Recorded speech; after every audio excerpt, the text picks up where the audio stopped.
자, 좀만 더 가자. 자, 다시 기능론의 속성을 그려서 안정, 질서, 균형, 통합의 속성을 가져. 그럼 봐봐 이제 5번. 그럼 기능론은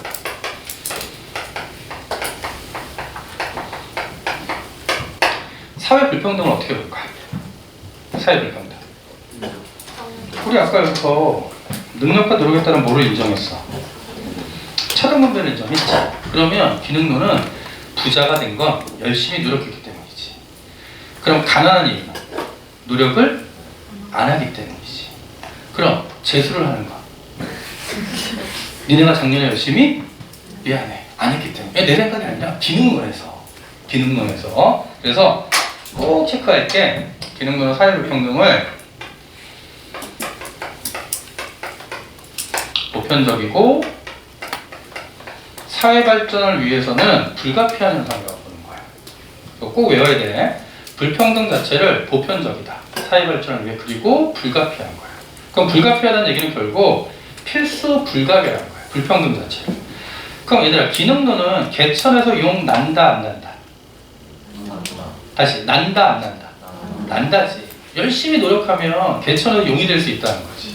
그치? 그래서 너네가 아침부터 와서 공부를 열심히 하는 이유는 개천에서 용 난다는 믿음이 있으니까. 그럼 그 믿음이 어떻게 흔들리는지는 좀 이따 한번 확인을 하고. 좀 우울하다. 그쵸? 자, 사회불평등을 보편적이고 불가피하다고 보고요. 그 다음 6번째.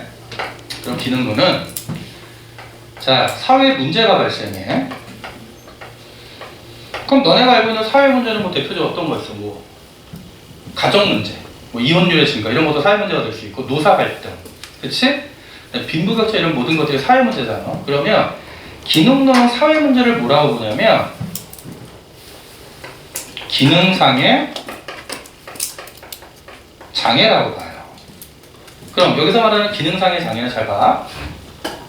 아까 우리 사회 구성원 모두가 합의한 규범은 각각의 구성 요소는 자신의 기능을 제대로 수행해야 되지. 그런데 사회 문제가 발생하는 이유는 구성 요소 중에 하나 또는 그 이상이 자신의 기능을 제대로 수행하지 않는 거야.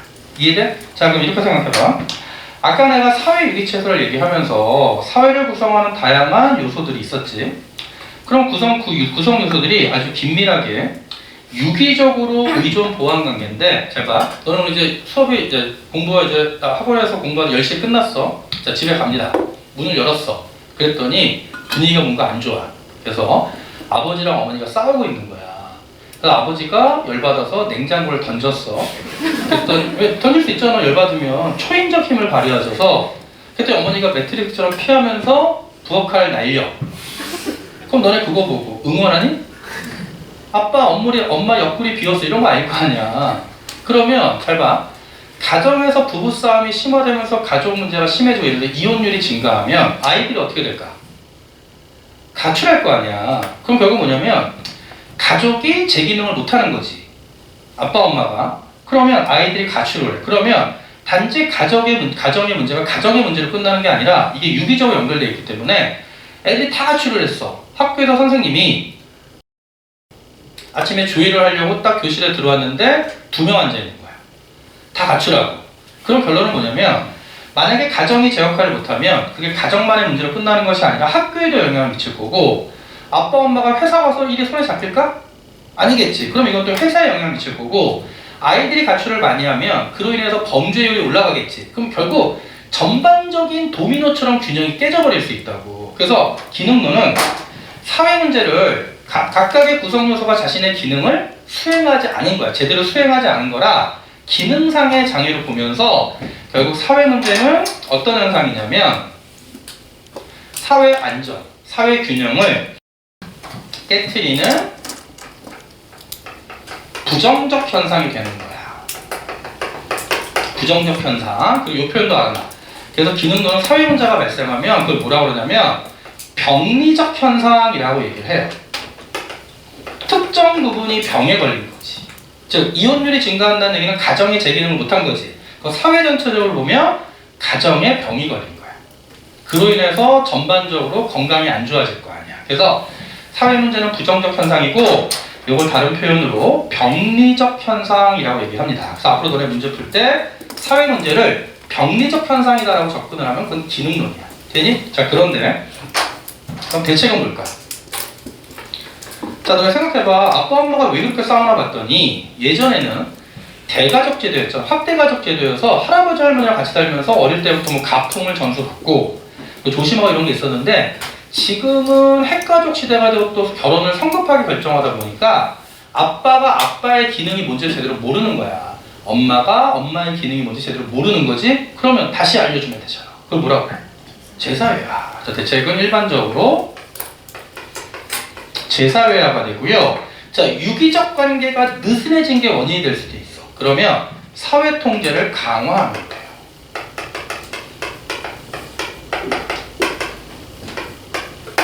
그래서 너네 보통 이제 5월달에 길 가다 보면 5월달이 무슨 달이야? 아니 가정의 달이잖아. 그러면 이제 플래카드 막 붙어 있잖아. 아빠 냉장고 그만 던져요. 좀 집에서 웃고 싶어. 이런 거 쫙 붙어 있잖아. 그런 게 일종의 캠페인이 사회통제야. 그래서 제사회화와 사회통제 강화해야 되는데, 기능론 또 하나의 중요한 특징이 뭐냐면, 자, 이렇게 봐봐. 사회문제가 발생하면 균형이 깨졌지. 그런데 이렇게 적절한 대책을 사용하면 다시 곧 균형을 회복할 거라고 봐요. 그럼 이렇게 균형이 깨지는 현상을 일시적 현상으로 보고 다시 곧 균형을 회복한다. 이러한 속성을 우리가 세 글자를 뭐라고 그래? 항상성이라고 얘기하는 거야. 다시 곧 균형을 회복합니다. 항상 균형을 유지하려는 속성, 항상성. 여기까지 이해되지? 자, 그럼 우리는 기능론의 기본적인 6가지 특징을 봤고요. 또 중요한 게 있어. 자, 기능론의 비판 보자. 자, 기능론의 비판. 자, 그럼 기능론의 비판은 뭐냐면, 안정을 너무 중시하다 보니까, 자, 혁명과 같은 급격한 사회변동을 설명하기 어렵죠. 그럼 이제 혁명과 같은 급격한 사회변동을 설명하기 어렵다는 얘기는 급격하지 않은 사회변동을 설명할 수 있다 없다? 있다라는 거야. 그래서 여기 하나만 더 추가해. 자, 7번. 기능론은 안정지향적이지만 기능론도 사회 변동을 인정합니다. 단 기능론에서 사회가 변동한다는 얘기는 어떤 거냐면 이런 거야.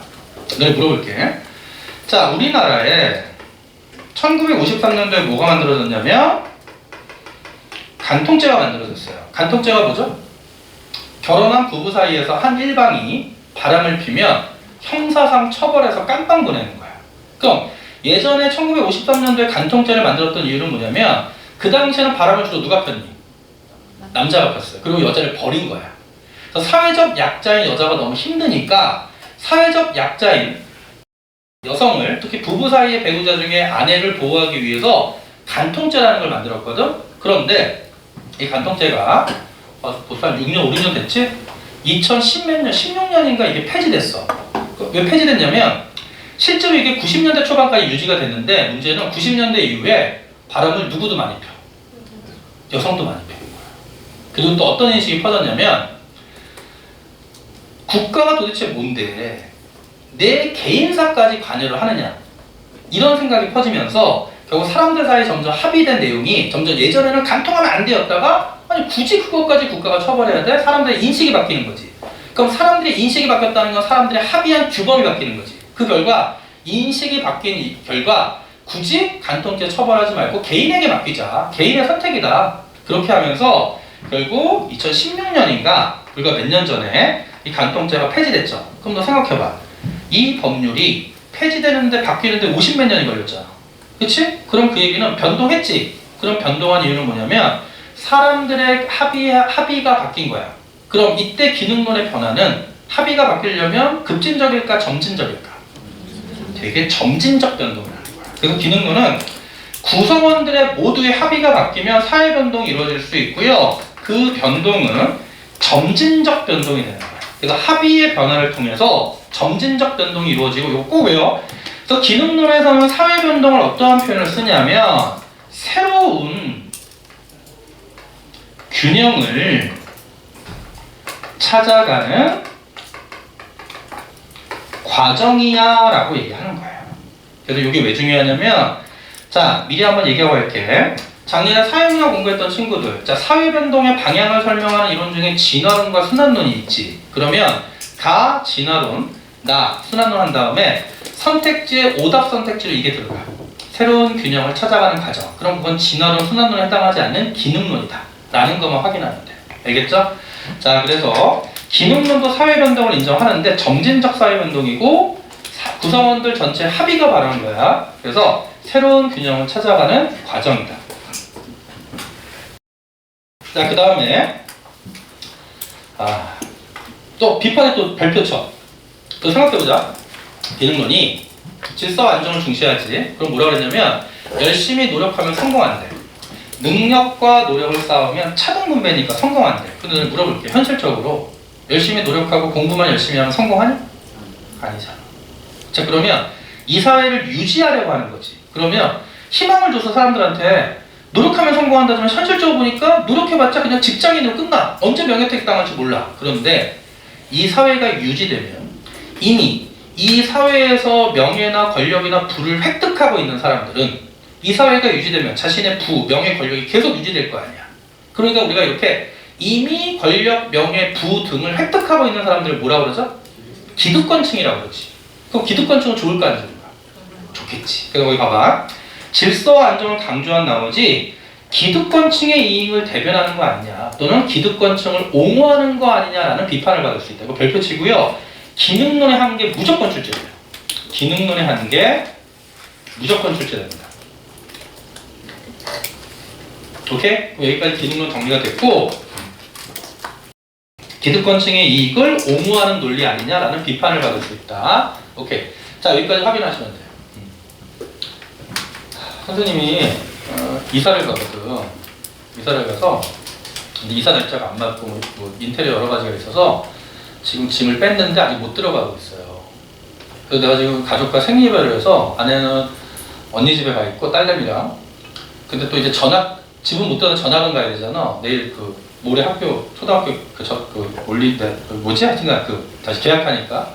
나는 지금 어떻게 하고 있냐면 대형 SUV를 빌렸어. 내 차가 좀 되게 작거든? 2인승이라?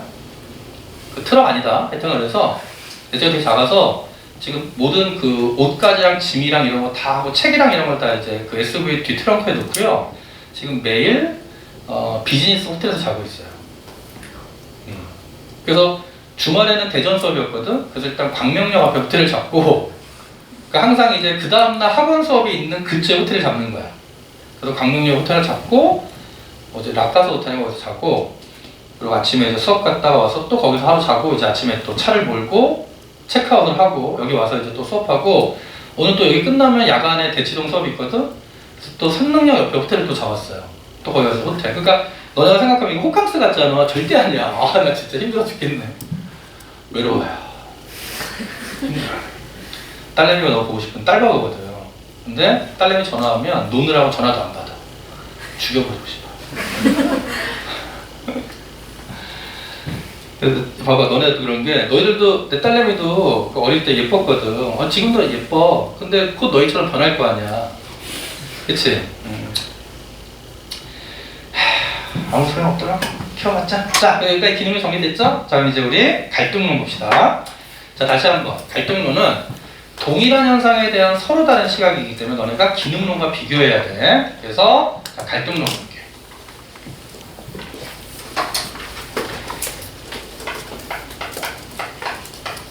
갈등론. 자, 그럼 이제 갈등론의 전제 이론은 계급투쟁설이에요.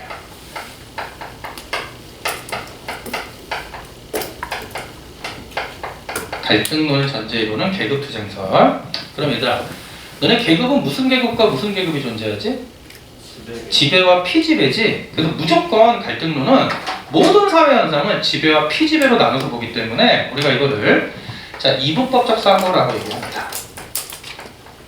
그래서 보통 우리가 지배 계급은 자본가 계급이라고 할 수도 있는 거고, 피지배 계급은 노동자 계급이라고 할 수도 있죠. 그러면 계급투쟁설에 기반한 갈등론은 결국 구성 요소는 무조건 두 가지밖에 없는 거야. 지배, 피지배. 그럼 그들의 관계는 의존 보완 관계일까?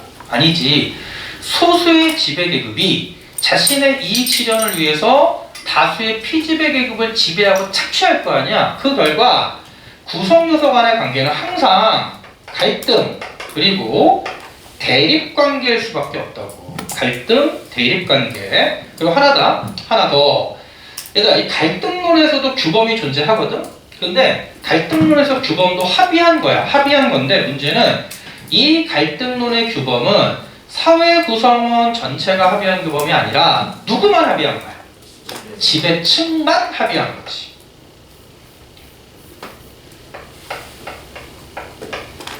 그럼 지배층만 합의한 규범이라는 얘기는 특정 집단만의 합의지. 지배층만 합의한 규범은 특정 집단만의 합의고요. 그러면 이 규범은 누구에게 유리하게 짜여져 있을까?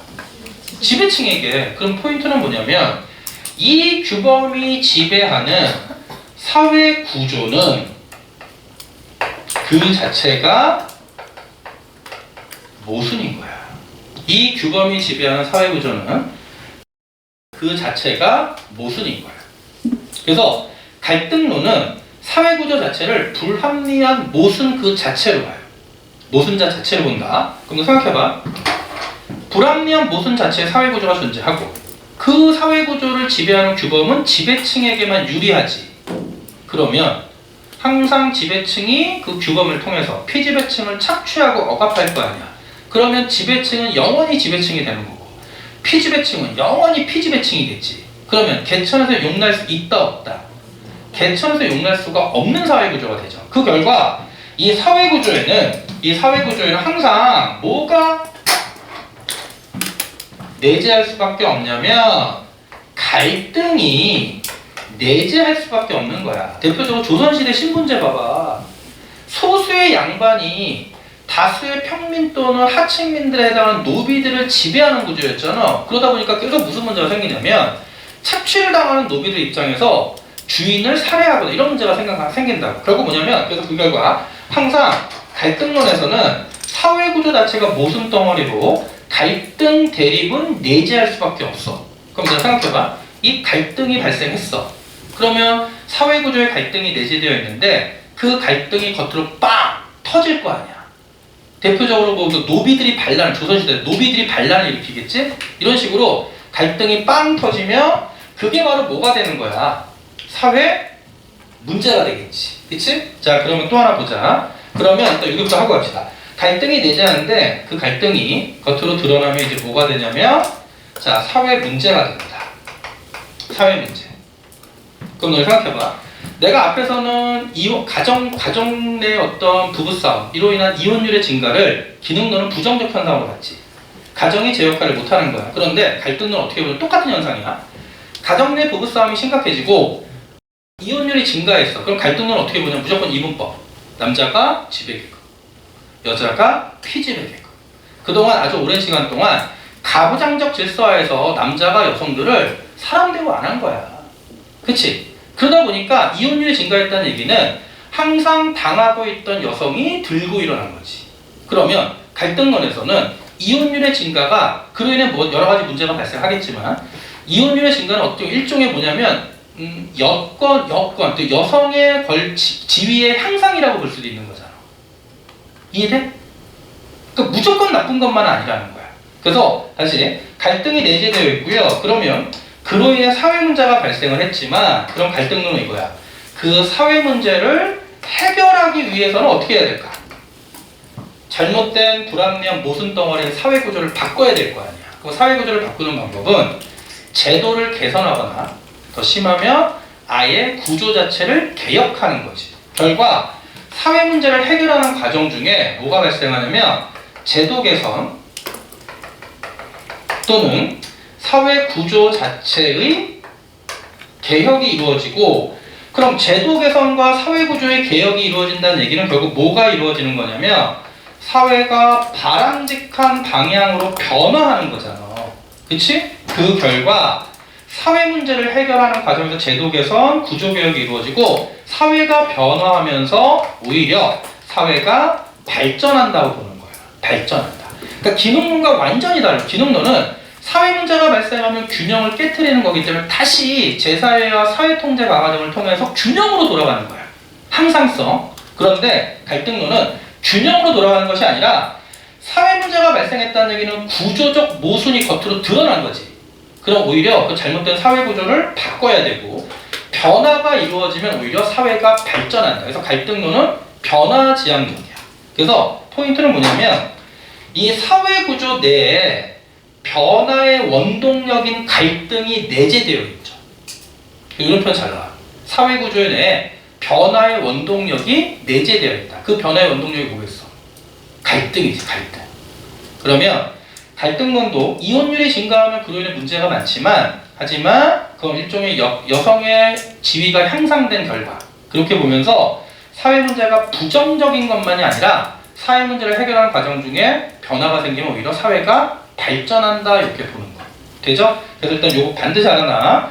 자, 그럼 이게 사회 갈등론의 내용이고요. 그럼 4번, 그럼 결론. 갈등론은 현 사회를 불합리한 모순 덩어리를 보면서 변화지향적이다. 그 변화가 오히려 사회 발전을 갖고 오고요. 자, 그럼 5번째. 자, 갈등론은 그러면, 자, 사회 불평등을 어떻게 볼까? 자, 우리 아까 기능론은 직업의 위계를 인정했어, 안 했어? 인정했지. 차등 분배의 결과니까. 근데 갈등론은 사회 불평등 자체를 어떻게 보냐면 지배층이 더 많이 가져가는 거야. 피지배층은 덜 가져가게 해주고. 그러면 열심히 노력해서 더 많이 가져가는 것이 아니라 더 많이 가져가는 사람이 지배층인 거야. 자신의 노력과 무관하게. 자, 따라서 갈등론은 어느 사회나 과거나 현재나 지금도 어느 사회나 사회 불평등은 보편적으로 발생을 합니다. 왜? 지배계급과 피지배계급이 존재하니까. 단 그거는 잘못된 거지. 그러면 부셔야 되는 거야. 타파해야 되는 거야. 그래서 따라서 불가피한 것이 아니라 사회개혁을 위해서, 발전을 위해선 부셔야 되는 거야. 이해돼? 그러니까 마르크스가 주장한 게 뭐였어? 혁명을 통해서 자본가의 목을 쳐버리자고 했잖아. 그래야 노동자들을 위한 세상이 등장하니까. 오케이? 자, 그럼 다시. 자, 그리고 요거 너네 단독 문제로 잘 출제돼. 기능론은 사회 불평등을 능력과 노력에 따른 차등 분배로 보편적이고 불가피한 현상으로 봤지만, 갈등론은 보편적인 건 똑같아. 하지만 불가피한 현상은 아니다. 그치? 개혁의 대상이다. 불평등 자체가. 여기까지 보고요. 자, 그 다음에 다 정리가 됐나? 갈등론은 오케이.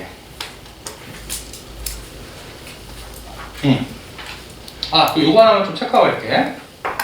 너네 갈등론에서 대표적으로 나오는 그 선택지 용어가 뭐 있냐면, 예를 들어 계급의 재생산이라는 표현이 있어요.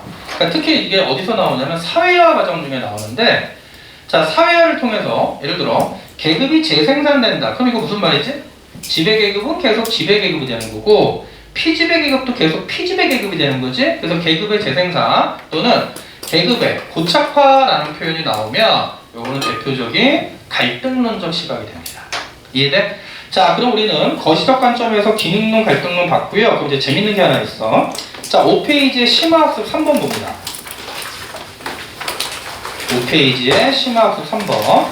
자, 비정규직을 바라보는 기능론과 갈등론의 차이야. 자, 가를 볼게.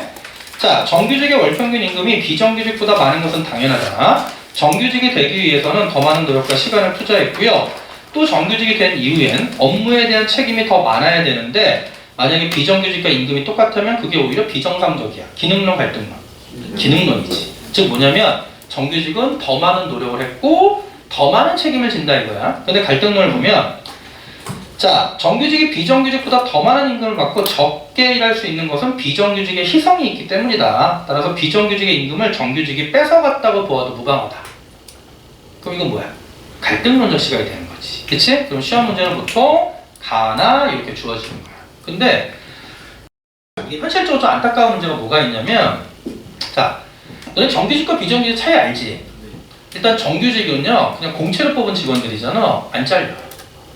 너네가 나중에 정치화법을 배우면 아는데, 우리나라는 뽑는 건 쉬운데 해고가 되게 어려운 나라야. 그래서 웬만하면 정당한 사유가 없으면 해고가 힘들거든? 그러면 보통 봐봐. 정규직으로 뽑혔는데 초봉이 월급 한 300으로 시작하지. 그럼 정규직은요, 매년 평균 월급이 오르지. 그래서 보통 한 부장 정도 가면 대기업은 연봉 1억 찍지. 근데 너네 봐봐. 너네가 연봉 1억 하면 되게 많은 것 같지만 세금 까고요, 월로 나누면 대략 한 670 정도 받아요. 연봉이 1억인데 한 달 실수령액이 670이야. 자, 그럼 670만 원이면 너네가 크겠지만 너네 부모님 입장에서 볼까? 자, 너네 부모님 입장에서 한 달에 670 버셔. 그러면 적은 것 같지는 않지만 첫째가 대학을 다니고 둘째가 재수를 해. 그럼 한 달에 얼마 나갈까? 400 나가요. 그럼 얼마 남니? 270 남지. 그런데 대학 다니는 애가 뻥칠 거 아니야. 엄마 나 오늘 책 사야 되는데 하면서 막 엄청나게 또 삥땅 뜯겠지? 그치? 그리고 아파트 관리비 내야 되지, 차 기름값 내야 돼. 그럼 무슨 문제가 생기냐면 저축이 될까 안 될까? 한 달 270 저축이 안 돼. 그럼 결론은 뭐냐면 니네 교육비는 너네 부모님의 노후를 포기한 거야. 그럼 너네 부모님 나중에 모실 거니?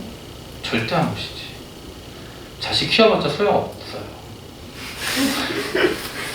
그래서 내 딸이 그런 생각이 드는데 나도 보니까 부모님은 잘 못하더라고. 그래서 야, 부탁인 게 너네가 지금은 절실하지 않지만 말이야, 너네 부모님이 노후 포기한 거야. 너네한테 여태까지 투자한 돈 다 저축했어. 지금 부모님 노후뿐이 아니라 니네 어릴 때부터 여태까지 쓴 돈이 보통 우리나라에서 평균 대학 졸업할 때까지 한 2억 5천 쓰거든. 2억 5천. 적게 쓰면, 많이 쓰면 3, 4억이야. 그럼 너네는 얼마를 돈을 처먹은 거야 여태까지. 그래서 그렇다고 너네가 뭐 효도할 수 있는 거 뭐 있어? 일단 공부 열심히 하는 거. 두 번째, 아침에 깨우면 벌떡 일어나. 그때부터 갈등이 시작되지 말고 5분만 10분마다 또 싸움 나잖아. 그러지 말고 또 하나, 밥 먹으라고 부를 때 바로 달려가. 이해되나? 우리 집도 그런데 우리 어머니도 우리 아내도 그런데 계속 불러. 가보면 아니 세팅도 안 돼 있고 한 개씩 나와. 그럼 나중에 부르지. 근데 또 삐져 늦게 왔다고. 그러니까 부르면 가세요. 근데 또 문제는 내가 밥을 되게 빨리 먹어서 딱 갔더니 이제 반찬 2개 있고 밥이 이제 나왔다? 찌개는 한 10분 뒤에 나와. 그래서 나는 찌개가 나오기 전에 밥을 다 먹어. 너무 급하게 먹으니까. 빨리 먹으니까 또 삐져요. 그래서 너네가 할 수 있는 효도는 그거야. 일단 부르면 바로 달려가는 거. 그거 외에 없어. 공부 열심히 해서 이게 좀 안타까운데 현실이 그래. 너네가 대학을 가면 너네 어머님은 니네 대학 레벨로 앞으로 남은 생을 사시는 거야. 이해돼? 만약에 너네가 서울대 가면 너네 부모님 그때부터 죽을 때까지 서울대 온 거야. 너네를 통해서 너네 부모님, 특히 엄마의 자아 실현이 이루어져. 현실이 그래. 야, 중학교 어디 나왔냐고 그 부모님이 평생 그거 아니잖아. 현실이 대학교야. 내 친구들 중에 애가 혼자 열심히 해서 서울대 갔어. 내 친구들 결혼 빨리 한 애들은 그러면 그 다음부터 틀려져. 그 무리와 집단 내에서 그 위치가 달라져. 위상이 달라져. 그러니까 파이팅. 꼭 서울대 안 가도 되고 원하는 데 가자. 얘기 왜 하다 했지? 1억이 왜 나왔지? 아, 정규직 비정규직. 그래서 정규직은 계속 이렇게 오르고요. 애들 대학 갈 때 등록금도 나오지. 집 살 때 무이자 대출도 해줘. 복리후생이 잘 돼 있어요. 근데 비정규직은 들어갈 때 200이면 2년마다 재계약해서 계속 200이야. 끝까지 200이야. 그리고 너는 현대자동차 같은 데 가면 잘 봐. 현대자동차 생산라인 이렇게 보면요. TV에 나오잖아, 뉴스에. 그럼 공장 기계 조립한 사람 대조리거든? 근데 잘 보면 조끼 색깔이 달라. 하나는 정규직, 하나는 비정규직이야. 근데 똑같은 일해. 그런데 정규직은 식당이 호텔식 뷔페, 비정규직은 따로 가서 급식, 사우나 시설 완전 다르고. 자, 그러면 그걸 보면 근데 하는 일 똑같잖아. 근데 정규직 기능론은 뭐라고 하는 거야? 정규직이 열심히 했다. 근데 갈등론은 정규직은 결국 덜 일 열심히 안 하고 비정규직의 희생을 바탕으로 호의호식하는 거다.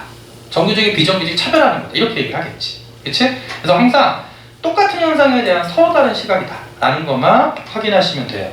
자, 그 정도 확인하고, 자, 그 다음에 이제 4페이지 봐봐. 이제 상징적 상호작용론 볼 거야.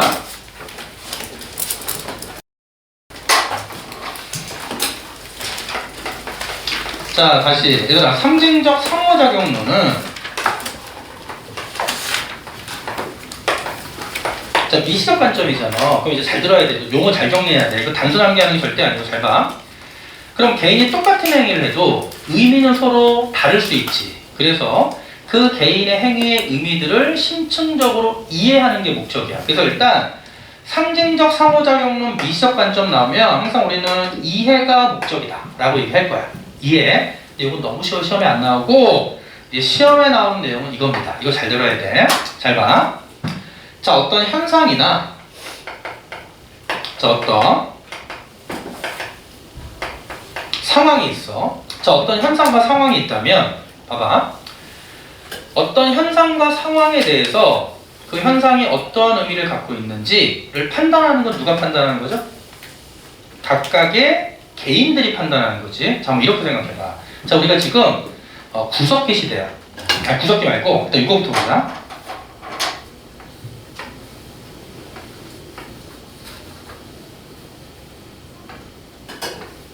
이거 뭐니?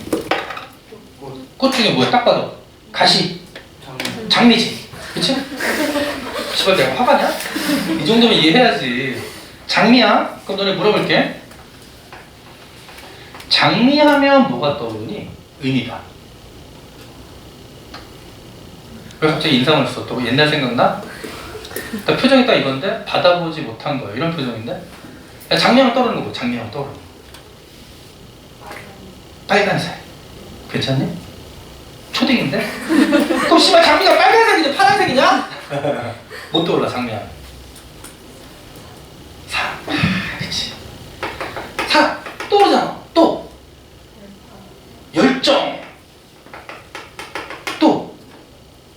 가시. 아 이것들이 씨발 찔려본 새끼가 없구나. 찔려본 애들 알잖아. 아픔. 시련의 아픔 이런 게 떠오르잖아. 자 그럼 나 생각해봐 너네. 장미가 처음부터 사랑이었을까? 그건 아니라는 거. 그게 무슨 말이냐면 자 이제 구석기야. 자 장미가 있어. 그러면 이 장미를 보고 A, B, C, D 각각의 사람들은 스스로 이 장미가 뭘까라고 의미를 생각하겠지. 자 그러면 제가 어떤 현상과 상황이 있으면 그 현상과 상황에 대해서는 누가 의미를 부여할까?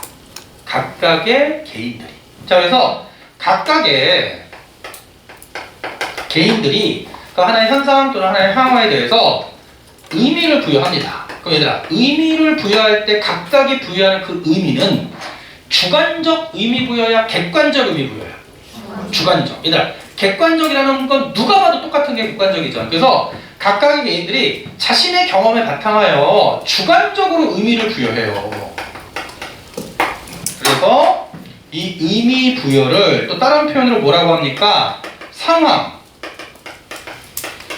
정이라고 하는 거야. 그런데 잘 봐. A라는 사람은 이럴 수 있지. A는 빨간색을 너무 싫어해. 그리고 A는 똥 싸면 항상 자기 똥 색깔이 빨간색이야. 그래서 A는 장미를 똥이라고 의미를 부여할 수 있어. 더러워 이럴 수도 있다고. 그런데 B는 말 그대로 장미를 사랑이라고 의미를 부여할 수 있고. 자 C는 가시에 찔렸어. 아팠거든? 근데 헤어질 때 아팠어. 아 그래서 장미는 아픔. 결국 각각의 개인들은 자신이 처한 상황 또는 경험에 입각해서 그 하나의 현상 상황에 대한 의미를 부여한 의미가 다르지. 그러면 서로 부여한 의미가 다를 때는 원활한 의사소통이 가능할까 불가능할까? 불가능해. 자 그럼 봐봐. A가 병일이야. 아니야 병일님이야. 그래서 A가 병일님입니다. 그리고 병일님은 똥을 싸면 항상 빨간색이야. 그래서 항상 장미를 보고 똥 더러워 그랬어. 그런데 여자친구가 생긴 거야. 표정이 설마 이런 표정인데 지금은 안 되지. 지금은 안 되고요. 너 옛날에 나 잘 나갔자. 그래서 진짜 너 억울하다. 20대 때 난리 났었어요. 자 그래서 병일님이 이제 여자친구가 생긴 거야. 너 못 믿겠다는 표정 어떡하냐 이제 막상 가자. 그래서 병일님이 여자친구가 생겼는데 여자친구가 이제 100일이 됐어. 이제 100일이 됐더니 갑자기 여자친구가 오빠가 있으면 형 그러겠니? 형 아니다. 오빠 사랑해요 그러면서 나한테 장미를 주는 거야. 나는 장미를 뭐라고 의미 부여했죠? 똥. 그럼 나는 기분이 좋을까 더러울까?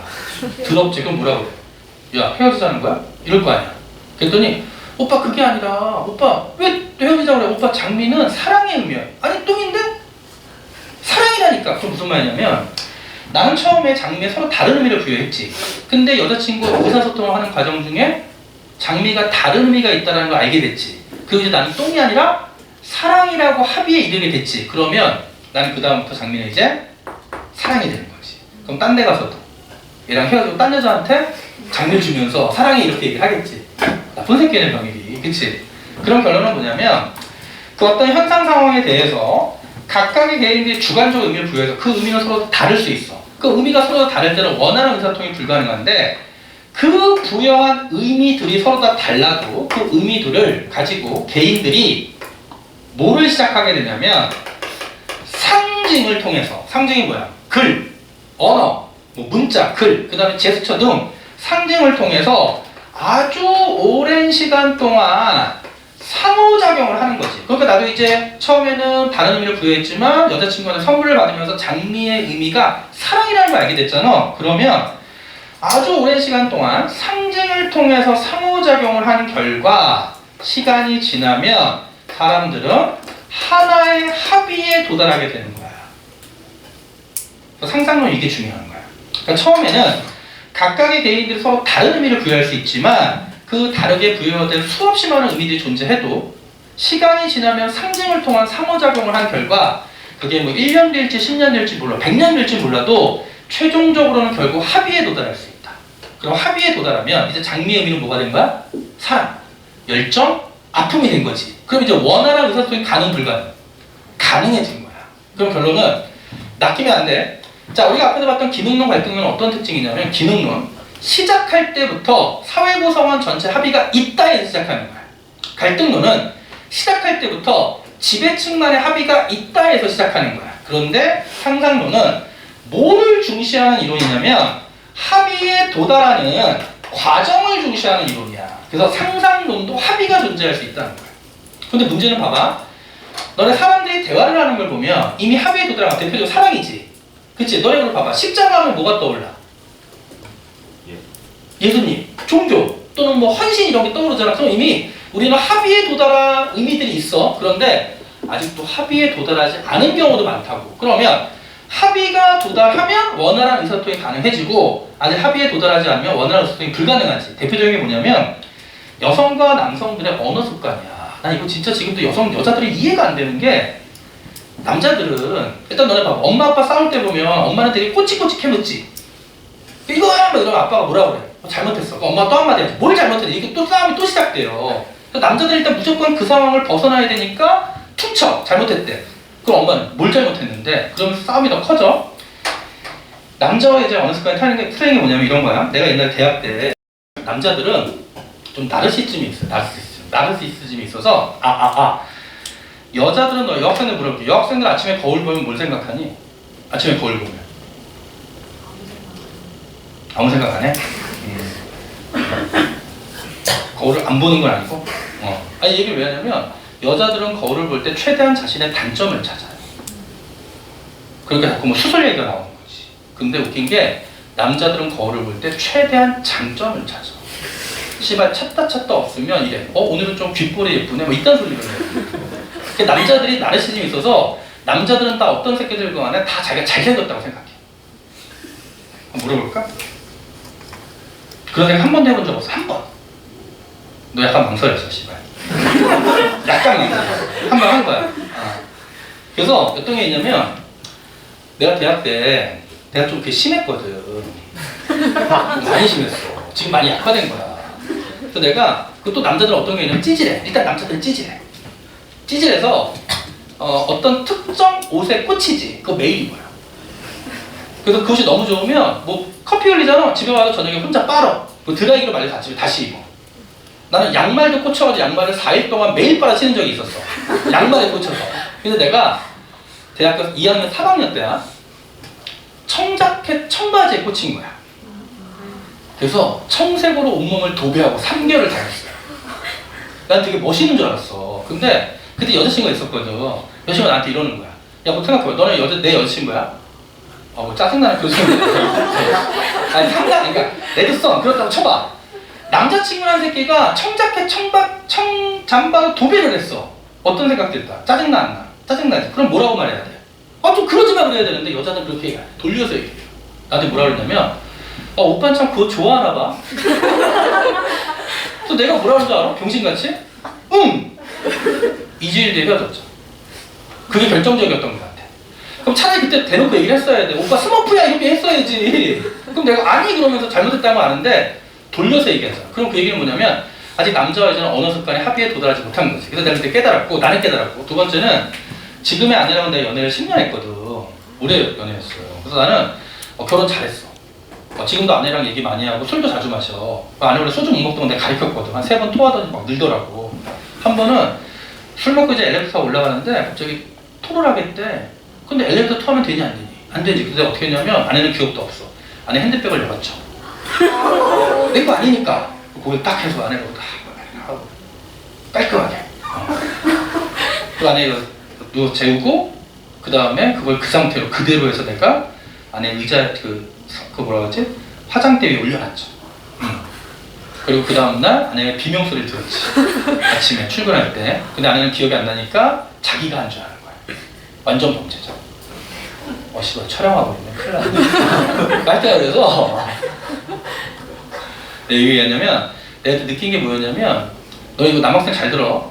여자와 남자의 뇌구조가 완전 달라. 그래서 여자들이 화날 때는 이성적으로 접근하면 안 돼요.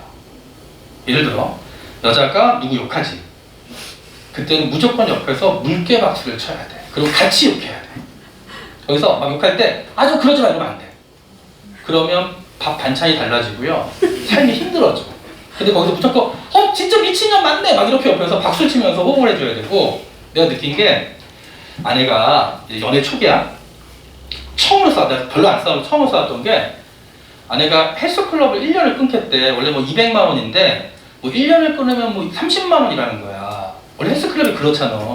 그래서 내가 안 봐, 뻔하거든. 그래서 자기 보면 이틀 가고 안 간다.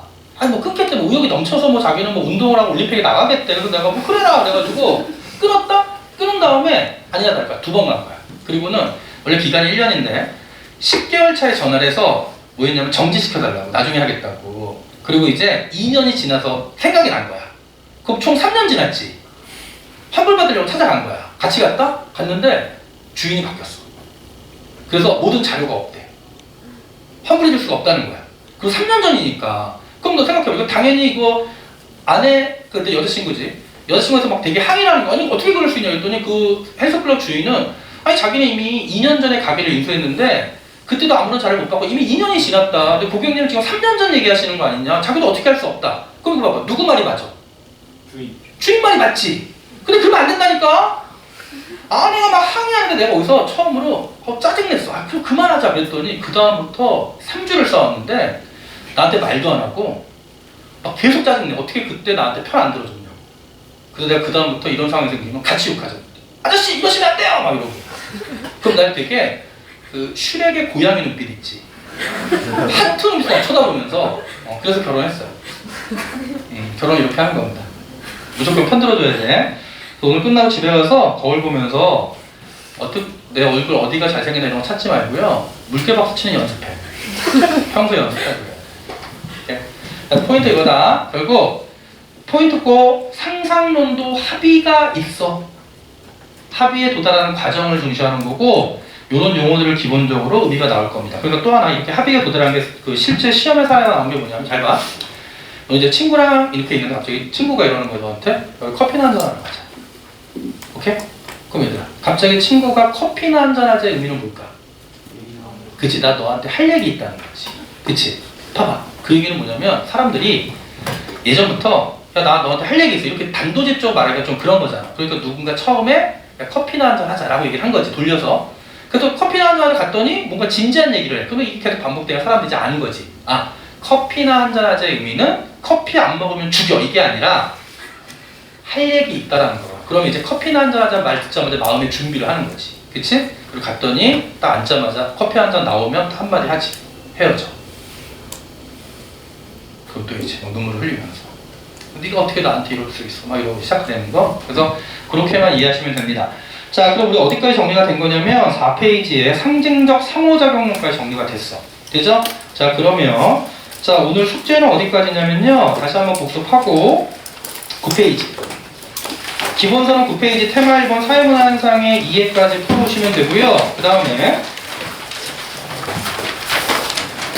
자 과제는 1번이랑 2번까지.